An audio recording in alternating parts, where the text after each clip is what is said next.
여러분 안녕하십니까? 오늘은 인생잠언 제17과 미혹에서 벗어나야 합니다. 이런 주제로 말씀을 나누려고 합니다. 미혹이란 무엇일까요? 그냥 볼 때는 매력 있는 것 같지만 거기에 빠져들면 삶을 해롭게 하고 인생을 어렵게 만드는 것을 미혹이라고 합니다. 미혹의 종류는 많지만 오늘은 특별히 술에 대한 이야기입니다. 이스라엘 사람들은 포도주를 즐겨 마십니다. 그런데 성경에서 말하는 포도주에는 두 종류가 있습니다. 발효된 포도주와 발효되지 않은 포도즙 두 가지를 다 의미합니다. 발효된 포도주는 알코올 함량이 7% 이상입니다. 그런데 이스라엘 사람들은 그것을 그냥 먹지를 않고 물에 타서 마셨습니다. 포도주 한 잔에 물 석 잔을 타서 마시는 것이 관례입니다. 이렇게 하면 알코올 농도가 2% 정도로 떨어집니다. 이런 포도주를 히브리어로 야인이라고 합니다. 지금도 이렇게 만든 포도주가 있는데 알코올이 2%입니다. 반면에 물을 타지 않은 포도주가 있는데 이것을 히브리어로 쉐카라고 부르는데 독주라고도 합니다. 독주는 이스라엘 사람들에게 금지되어 있습니다. 많은 분들이 이런 질문을 하십니다. 술 먹으면 죄가 됩니까? 술 먹으면 지옥에 갑니까? 아닙니다. 그런 문제가 아니죠. 교회에서 술을 먹지 말라고 금하는 것은 문화적인 이유 때문입니다. 우리나라에 기독교가 들어왔을 때 술 때문에 많은 문제가 있었습니다. 더군다나 일본은 우리 민족에게 나쁜 술 문화를 조성해서 몸을 망치고 도덕적으로 타락하게 만들어서 우리 민족을 지배하려고 했습니다. 그래서 술을 그 당시에는 망국병이라고 불렀습니다. 이러한 음주 문화 때문에 사회적으로 큰 문제가 있었을 때 교회는 그 당시 총회의 결의로 금주를 선포하게 되었습니다. 그 전통이 오늘까지 이어져 오는 것입니다. 오늘날은 의학적으로 술이 몸에 좋지 않다는 것이 밝혀지면서 술을 절제하거나 입에 대지 않는 사람들도 아주 많아졌습니다. 이렇게 되기까지는 기독교가 많은 역할을 감당했다고 봅니다. 좋은 전통은 잘 이어갈 필요가 있는 것입니다. 그렇다면 성경에서는 포도주를 어떻게 생각할까요?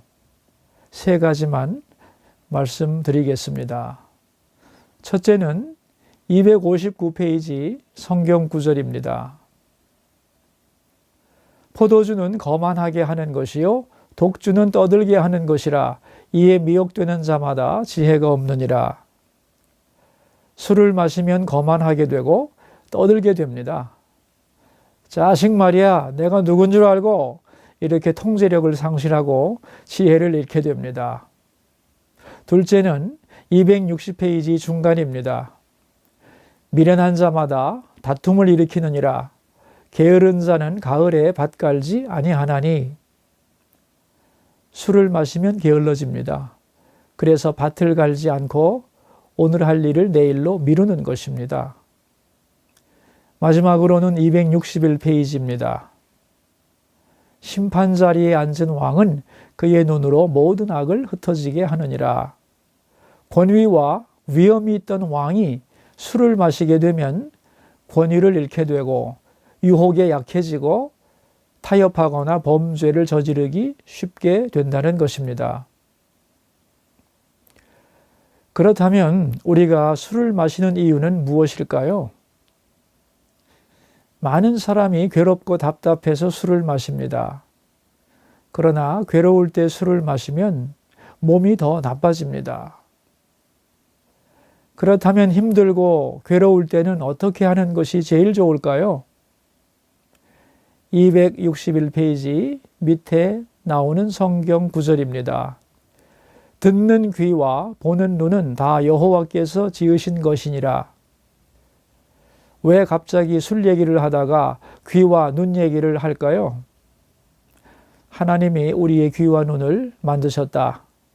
다시 말하면 하나님은 우리의 말을 들으시고 우리의 사정을 다 보고 계신다는 뜻입니다. 그러므로 괴롭다고 술을 마시거나 다른 사람을 불러서 속상한 이야기를 털어놓지 말고 하나님께 나와서 마음을 털어놓아야 한다는 뜻입니다. 그러면 하나님은 다 듣고 바라보신다는 의미입니다. 그렇다면 술로 인한 피해는 어느 정도나 될까요? 262페이지 맨 위의 구절입니다.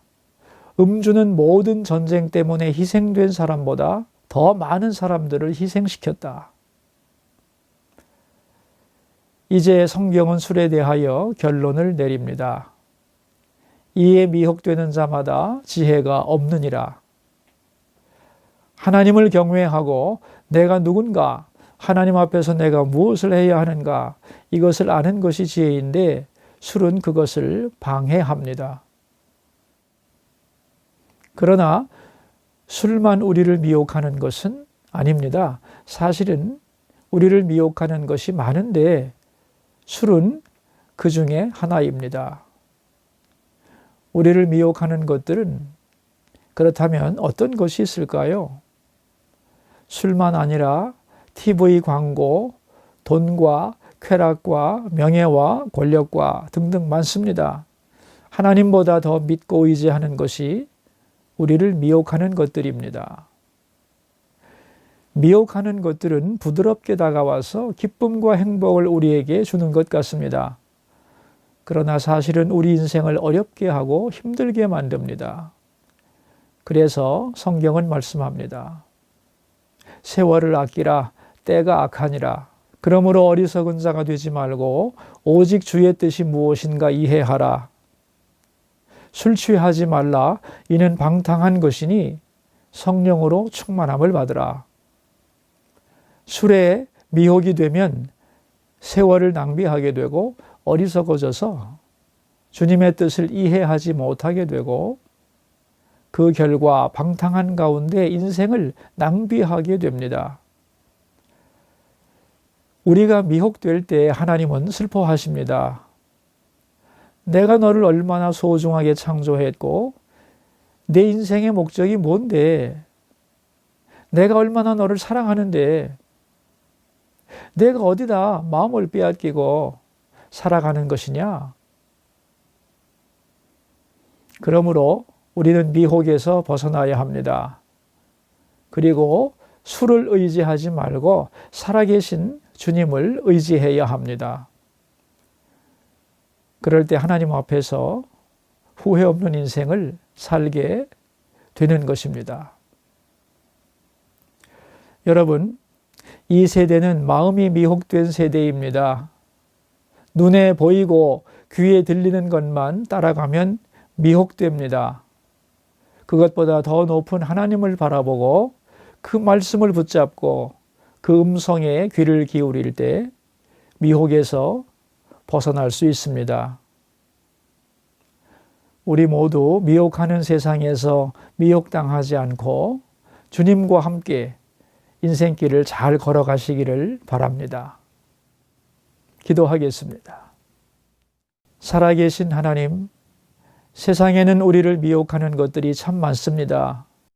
미혹에 빠져들지 않게 해 주소서. 술 취한 인생이 아니라 성령 충만한 인생이 되고 그래서 마땅히 되어야 할 우리가 되게 하여 주소서. 예수님 이름으로 기도합니다. 아멘.